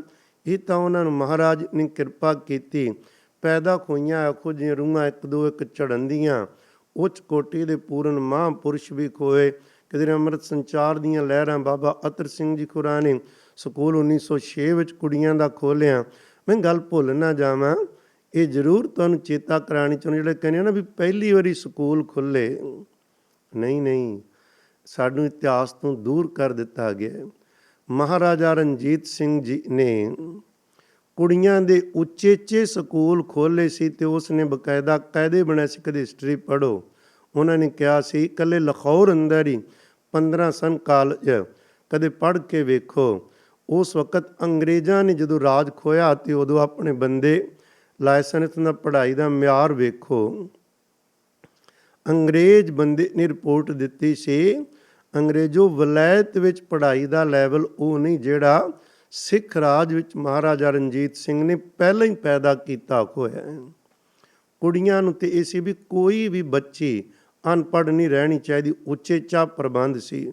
ਕੁੜੀਆਂ ਦੇ ਸਕੂਲ ਕਾਲਜ ਜਿਹੜੇ ਕਿ ਲੋਕੀ ਬਾਹਰੋਂ ਚੱਲ ਕੇ ਸਿੱਖ ਰਾਜ ਵਿੱਚ ਆ ਕੇ ਇੱਥੇ ਪੜ੍ਹਿਆ ਕਰਦੇ ਸਨ। ਸਕੂਲ ਕਾਲਜ ਵੱਡੀਆਂ ਜਿਹੜੀਆਂ ਸੰਸਥਾਵਾਂ ਬਣਾਈਆਂ ਹੋਈਆਂ ਸੀ। ਅੰਗਰੇਜ਼ਾਂ ਨੇ ਜਦੋਂ ਪਤਾ ਲੱਗਾ, ਜਦੋਂ 1857 ਵਿੱਚ ਗਦਰ, ਉਦੋਂ ਮੌਕਾ ਮਿਲ ਗਿਆ ਸੀ, ਹੁਕਮ ਸੀ ਕਿਧਰੇ ਵੀ ਕੋਈ ਕਾਇਦਾ ਤੇ ਪੜ੍ਹਾਈ ਦੀ ਚੀਜ਼ ਨਹੀਂ ਰਹਿਣੀ ਚਾਹੀਦੀ, ਸਾਰੇ ਇਕੱਠੇ ਕਰੋ ਤੇ ਉਹਨਾਂ ਨੂੰ ਸਾੜ ਕੇ ਸੁਆਹ ਕਰ ਦਿਓ। ਉਸ ਤੋਂ ਬਾਅਦ ਅਸੀਂ ਵੀ ਕਹਿਣ ਲੱਗ ਪਏ ਵੀ ਕਦੇ ਸਕੂਲ ਖੁੱਲ੍ਹੇ ਨਹੀਂ ਸਨ, ਕੁੜੀਆਂ ਵੀ ਕਦੇ ਪੜ੍ਹੀਆਂ ਨੇ, ਮੁੰਡੇ ਵੀ ਜ਼ਰੂਰੀ ਪੜ੍ਹਾਉਣੇ ਨੇ ਸਾਰੇ ਨਹੀਂ। ਸਿੱਖ ਰਾਜ 'ਚ ਇਹ ਸਾਰਾ ਕੁਝ ਮਹਾਰਾਜਾ ਰਣਜੀਤ ਸਿੰਘ ਨੇ ਕਰਕੇ ਵਿਖਾ ਦਿੱਤਾ ਸੀ ਵੀ ਵੱਧ ਤੋਂ ਵੱਧ ਪੜ੍ਹਾਈਆਂ ਕਰੋ, ਮੁੰਡੇ ਵੀ ਕਰੋ, ਕੁੜੀਆਂ ਵੀ ਕਰਨ, ਕੋਈ ਅਨਪੜ੍ਹ ਨਾ ਰਵੇ। ਖੁਦ ਅਨਪੜ੍ਹ ਸੀ ਪਰ ਉਹਨੇ ਪੜ੍ਹਾਈ ਨੂੰ, ਵਿੱਦਿਆ ਨੂੰ ਬਹੁਤ ਉੱਚਾ ਚੁੱਕਿਆ ਸੀ। ਖੈਰ ਗੱਲ ਚੱਲੀ ਸੀ, ਮੈਂ ਤਾਂ ਬੇਨਤੀ ਕੀਤੀ, ਬਾਬਾ ਪ੍ਰੇਮ ਸਿੰਘ ਜੀ, ਬਾਬਾ ਅਤਰ ਸਿੰਘ ਜੀ ਖੁਰਾ ਨੇ ਫਿਰ ਇਹ ਸਕੂਲਾਂ ਵੱਲ ਧਿਆਨ ਦਿਵਾਇਆ, ਜਿਹੜੀ ਉਹ ਚੀਜ਼ ਗੁੰਮ ਖੋ ਇਹਨਾਂ ਨੇ ਕਰ ਦਿੱਤੀ। ਫਿਰ ਸੁਰਜੀਤ ਹੋਈ, ਸਿੰਘ ਸਭਾ ਲਹਿਰ ਨੇ ਕੁਛ ਘੱਟ ਕੀਤਾ, ਪ੍ਰੋਫੈਸਰ ਗੁਰਮਤ ਸਿੰਘ ਖੁਰਾ ਨੇ ਕਿਧਰੇ ਘੱਟ ਯਤਨ ਕੀਤਾ, ਭਾਈ ਕਾਹਨ ਸਿੰਘ ਨਾਭਾ ਨੇ ਸਾਫ਼ ਲਿਖਿਆ ਹੈ। ਇਹ ਕਹਿੰਦੇ ਸ਼ਰਾਰਤੀ ਤੇ ਨਫ਼ਰਤ ਵਾਲੇ ਲੋਕਾਂ ਨੇ ਪ੍ਰਚਲਿਤ ਸੀ, ਉਧਰੋਂ ਕੋਈ ਘੱਟ ਬਾਅਦ ਵਿੱਚ ਵੀ ਨਾ ਸਾਡੇ ਨਾਲ ਕੋਈ ਪੰਡਤ ਲੋਕ, ਤੰਗ ਦੇ ਲੋਕ, ਮੌਲਵੀ, ਤੇ ਇੱਧਰੋਂ ਕਹਿਣ ਲੱਗ ਪਏ ਜੀ ਅਸੀਂ ਕਾਹਦੇ ਲਈ, ਤੁਹਾਨੂੰ ਪੜ੍ਹਨ ਦੀ ਕੀ ਲੋੜ ਹੈ, ਤੁਸੀਂ ਕਰੋ ਇਹ ਅਨਪੜ੍ਹਤਾ ਦੇ ਕੰਮ, ਤੁਹਾਡੇ ਲਈ ਅਸੀਂ ਪੜ੍ਹਾਂਗੇ। ਅਨਪੜ੍ਹ ਬਣਾ ਦਿੱਤਾ, ਫਿਰ ਜੋ ਮਰਜ਼ੀ ਕਰੀ ਜਾਣ। ਪਰ ਇਹ ਸਤਿਗੁਰੂ ਜੀ ਨੇ ਤਰਸ ਕੀਤਾ ਸੀ, ਜਦੋਂ ਸਕੂਲ ਖੋਲ੍ਹਣੇ ਸੀ ਨਾ, ਤੇ ਜਿਹੜੇ ਕੋਈ ਵੋਟਾਂ ਲੈ ਕੇ ਆਗੂ ਬਣਦੇ ਸਨ, ਉਹਨਾਂ ਨੇ ਵੀ ਸਕੂਲ ਦੀ ਮਦਦ ਕਰਨ ਲੱਗਿਆ ਨੱਕ ਮੂੰਹ ਵੱਟਣਾ। ਫਿਰ ਉਹਦੇ 'ਚੋਂ ਪੈਦਾ ਹੋਈ ਸੀ ਇਹ ਚੀਜ਼। ਬਾਬਾ ਪ੍ਰੇਮ ਸਿੰਘ ਜੀ ਕਹਿੰਦੇ ਉਹ ਤੁਹਾਡੀਆਂ ਸਾਡੀਆਂ ਵੋਟਾਂ ਲੈ ਕੇ MLA ਬਣਨ ਤੇ ਉਹ ਫਿਰ ਸਾਡੀ ਮਦਦ ਨਾ ਕਰਨ, ਖੁਦ ਇਹ ਵੋਟਾਂ ਵਿੱਚ ਖਲੋ ਜਾਓ। ਫਿਰ ਸਲਾਹ ਕਰਕੇ 2 ਵਾਰੀ ਇਲੈਕਸ਼ਨ ਵਿੱਚ ਬਾਬਾ ਪ੍ਰੇਮ ਸਿੰਘ ਖਲੋਤੇ, ਦੋਵੇਂ ਵਾਰੀ ਜਿੱਤ ਹੋਈ ਏ।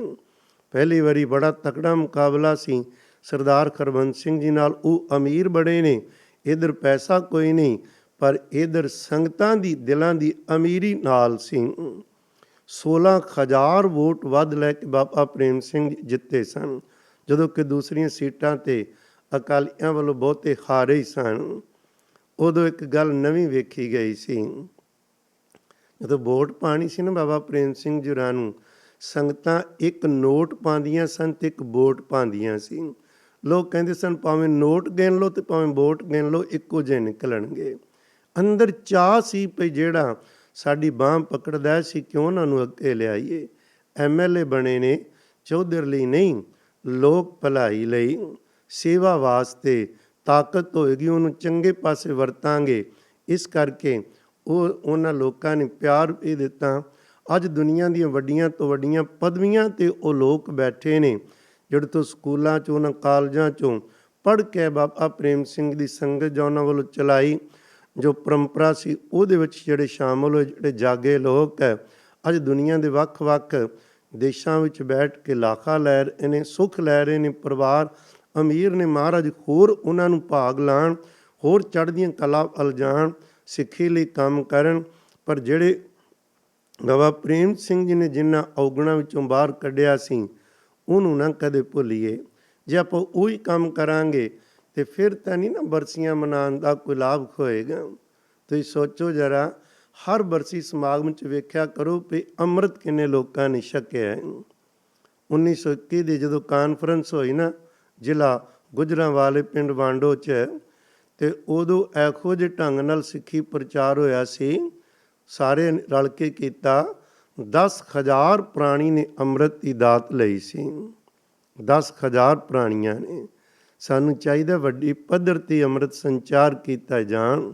ਗੁਰੂ ਕੇ ਪਿਆਰਿਓ, ਇੱਕ ਵਾਰ ਨਾ ਟਾਹਲੀ ਪਿੰਡ ਗਏ ਹੋਏ ਸੀਗੇ, ਉੱਥੇ ਬੈਠੇ ਸੀ ਕਿਸੇ ਪਿਆਰੇ ਦੀ ਬੈਠਕ ਵਿੱਚ, ਜਦੋਂ ਦਰਿਆ ਚੜ੍ਹ ਗਏ।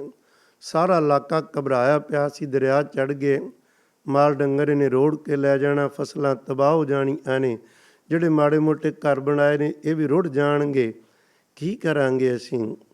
ਬਾਬਾ ਪ੍ਰੇਮ ਸਿੰਘ ਜੀ ਨੂੰ ਬੇਨਤੀ ਕੀਤੀ, ਜੀ ਸਾਡੀ ਬਾਂਹ ਪਕੜੋ। ਉਹਨਾਂ ਨੇ ਕੜਾਹ ਪ੍ਰਸ਼ਾਦ ਦੀ ਦੇਗ ਬਣਵਾ ਕੇ ਅਰਦਾਸ ਕੀਤੀ ਤੇ ਆਪ ਦਰਿਆ ਦੇ ਕੰਢੇ ਵੱਲ ਟਹਿਲਣ ਲੱਗ ਪਏ। ਕਹਿਣ ਲੱਗੇ ਮਹਾਰਾਜ ਭਲਾ ਕਰਨਗੇ। ਉਹ ਟਹਿਲਦੇ ਕਾਹਦੇ ਸਨ, ਅਰਦਾਸ ਕਾਹਦੀ। ਦਰਿਆ ਨੇ ਆਪਣਾ ਰੁੱਖ ਹੀ ਮੋੜ ਲਿਆ। ਸਾਰਿਆਂ ਨੇ ਪ੍ਰਤੱਖ ਵੇਖ ਲਿਆ ਕਿ ਬਾਬਾ ਪ੍ਰੇਮ ਸਿੰਘ ਜੀ ਦੀ ਕਮਾਈ, ਉਹਨਾਂ ਦੀ ਜ਼ੁਬਾਨ ਤੋਂ ਨਿਕਲੀ ਅਰਦਾਸ ਦੀ ਬਦੌਲਤ ਪਿੰਡ ਬਚਿਆ ਹੈ। ਤੋ ਇਹੋ ਜਿਹੇ ਅਨੇਕਾਂ ਜਿਹੜੇ ਭਲੇ ਦੇ ਕਰਮ ਸਨ, ਸਤਿਗੁਰੂ ਜੀ ਨੇ ਸਤਿਕਾਰਯੋਗ ਬਾਬਾ ਪ੍ਰੇਮ ਸਿੰਘ ਸਾਹਿਬ ਜੀ ਤੋਂ ਕਰਵਾਏ। 2 ਜੂਨ 1950 ਨੂੰ ਉਹ ਚੋਲਾ ਬਦਲਦੇ ਨੇ, ਪਰ ਸਤਿਗੁਰੂ ਜੀ ਨੇ ਵੱਡੀ ਸੇਵਾ ਉਸ ਪਾਵਨ ਸਰੀਰ ਤੋਂ ਲਈ। ਅੱਜ ਆਪਣਾ ਵੀ ਫਰਜ਼ ਬਣਦਾ ਹੈ, ਆਪਾਂ ਵੀ ਜਾਗਦੇ ਰਹੀਏ, ਵੱਧ ਤੋਂ ਵੱਧ ਵਿੱਦਿਆ ਵੱਲ ਧਿਆਨ ਦਈਏ, ਅੰਮ੍ਰਿਤ ਛਕਣ ਵੱਲ ਧਿਆਨ ਦਈਏ, ਵਹਿਮਾਂ ਤੇ ਭਰਮਾਂ ਤੋਂ ਬਚੀਏ, ਤੇ ਜਿਹੜਾ ਸਤਿਗੁਰੂ ਗੁਰੂ ਗ੍ਰੰਥ ਸਾਹਿਬ ਪਾਤਸ਼ਾਹ ਨਾਲ ਪਿਆਰ ਤੇ ਵਿਸ਼ਵਾਸ, ਉਹਨੂੰ ਵੱਧ ਤੋਂ ਵੱਧ ਵਧਾਈਏ। ਤਦੇ ਹੀ ਸਾਡੇ ਇਹਨਾਂ ਸਤਿਪੁਰਖਾਂ ਨੂੰ ਯਾਦ ਕਰਨ ਦਾ ਕੋਈ ਨਾ ਕੋਈ ਲਾਭ ਹੋ ਸਕਦਾ ਹੈ। ਮਹਾਰਾਜ ਮਿਹਰ ਕਰਨ ਸੱਚੇ ਪਾਤਸ਼ਾਹ ਜੀ, ਅਸੀਂ ਸਦਾ ਸਦਾ ਲਈ ਆਪਣੇ ਸਤਿਗੁਰੂ ਨਾਲ ਤੇ ਸਤਿਗੁਰੂ ਦੇ ਪਿਆਰਿਆਂ ਦੀ ਸੰਗਤ ਨਾਲ ਜੁੜੇ ਰਹੀਏ। ਇੰਨੇ ਬਚਨ ਪ੍ਰਵਾਨ ਕਰਨੇ, ਭੁੱਲ ਚੁੱਕ ਦੀ ਖਿਮਾ ਕਰਨੀ। ਫਤਿਹ ਬੁਲਾਓ ਜੀ। ਵਾਹਿਗੁਰੂ ਜੀ ਕਾ ਖਾਲਸਾ, ਵਾਹਿਗੁਰੂ ਜੀ ਕੀ ਫਤਿਹ।